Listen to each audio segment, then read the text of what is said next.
একটা সময় তিনবেলা পেট পুরে খাবার না খেতে পারলেও সে সময় খাবারের অভাব মেটাতে অনেকেই ভাতের ফ্যান খেয়ে দিন কাটাতো বলে আজও কান পাতলে এলাকায় প্রবীণ ব্যক্তিদের থেকে কথা শোনা যায়। বিশ্বের একাধিক সভ্যতায় প্রাচীনকাল থেকে বিভিন্নভাবে ভাতের ফ্যান ব্যবহৃত হয়ে আসছে, কিন্তু আজকের দিনে ভাতের ফ্যান সকলেই ফেলে দেয়। কিন্তু এই ভাতের ফ্যানেই লুকিয়ে আছে একাধিক পুষ্টিগুণ। ভাতের ফ্যান বা রাইস ওয়াটার একদিকে যেমন কাপড়ের মার হিসাবে ব্যবহার করা যেতে পারে, অপরদিকে এটি খনিজ পুষ্টিকর কার্বোহাইড্রেটসের উৎস। ভাতের ফ্যান বা রাইস ওয়াটার আমাদের শরীরে কতটা উপকারী সে বিষয়ে পরামর্শ দিলেন বসিরহাট স্বাস্থ্য জেলার উপমুখ্য স্বাস্থ্য আধিকারিক ডক্টর শ্যামল কুমার বিশ্বাস। যেটাকে আমরা খাই না, আমরা যেটাকে মার বলি, আমরা যেটাকে ফ্যান বলি, সেটা কি কোনো সায়েন্টিফিক গুরুত্ব আছে? সেটার মধ্যে কি কোনো নিউট্রিশনাল ভ্যালু আছে? একটু খুঁজে দেখার চেষ্টা করি সত্যি সত্যি কোনো ভ্যালু আছে কিনা। প্রথমেই বলি, যে জিনিসটাকে আমরা ফেলে দিচ্ছি সেটা শুধু নিউট্রিশনাল ভ্যালু আছে তাই নয়, রোগ প্রতিরোধ ক্ষমতা বলুন, রোগের ট্রিটমেন্ট বলুন, মানুষের ইমিউনিটি বলুন, একটা অত্যন্ত মূল্যবান, অত্যন্ত অত্যাবশ্যকীয় একটা বস্তুকে আমরা প্রতিদিন ভাত রান্না করার পরে ফেলে দেই। কেন বলছি এ কথা একটু বিশদে ব্যাখ্যা করি।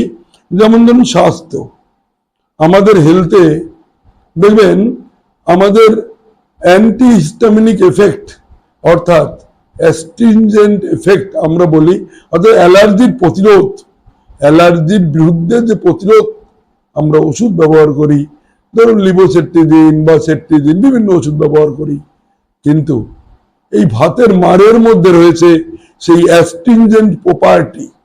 যে অ্যাস্ট্রিনজেন্ট প্রপার্টি আপনার ব্রণ বলুন, পিম্পল বলুন, যেগুলো মুখে হয় সেগুলোকে রোধ করে।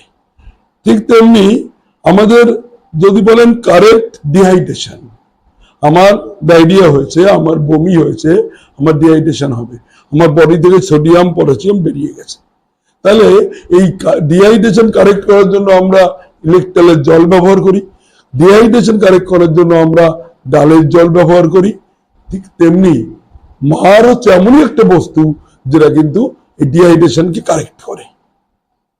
আবার যদি আরেকটু এগিয়ে যাই, আমার ডাইজেশন ক্ষমতা, আমি কতটা ডাইজেস্ট করতে পারবো, আমার কতটা ভালোভাবে ডাইজেস্ট হবে, এই ডাইজেস্টিং ক্ষমতাকে বাড়িয়ে দেয় কিন্তু এই মার, যাকে বলে ফ্যান। কি করে বাড়ায় আপনি এটা আমরা জানি, এই মারে কিন্তু প্রচুর ফাইবার আছে, মারে রয়েছে অনেক rich in minerals, rich in antioxidant, ফলে এই মার কিন্তু ডাইজেশন ক্ষমতা বাড়িয়ে দেয়। এই মার আরো কি করে, আমি সব হেলথ সম্বন্ধীয় কথা বলছি, এই মার আর কি করে, এই মার কিন্তু আপনার ট্রিট ডায়রিয়া, আপনার যখন ডায়রিয়া হয় সেই ডায়রিয়ার সময় আপনার স্টুল, আপনার যে বাইল অর্থাৎ স্মল ইন্টেস্টাইন, লার্জ ইন্টেস্টাইনের মুভমেন্ট বেড়ে যায়।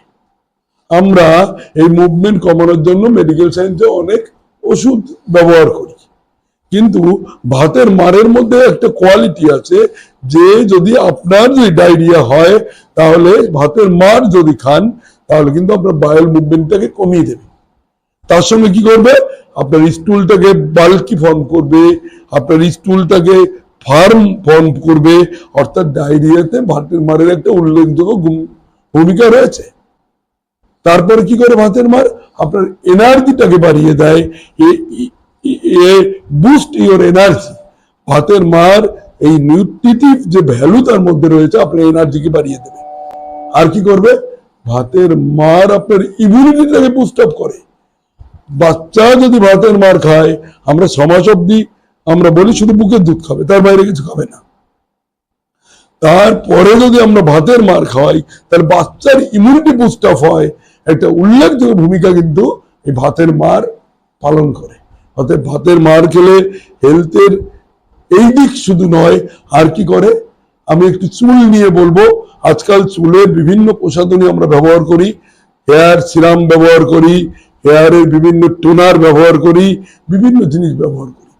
আপনি মাথায় রাখবেন, ভাতের মার আপনার চুলটাকে ভালো রাখে। কি করে রাখে, ভাতের মার প্রমোটস হেয়ার গ্রোথ, আপনার চুলের গ্রোথটাকে এক্সাজারবেট করবে কি করে করবে? ভাতের মার মধ্যে রয়েছে, ভাতের মারের মধ্যে রয়েছে রিচ ইন অ্যামাইনো অ্যাসিড, ভাতের মারের মধ্যে রয়েছে ভিটামিন বি, ভাতের মারের মধ্যে রয়েছে ভিটামিন ই, ভাতের মারের মধ্যে রয়েছে মিনারেলস, রয়েছে অ্যান্টিঅক্সিডেন্ট। এটা কি করে? আপনার চুলটাকে বাড়াতে সাহায্য করে।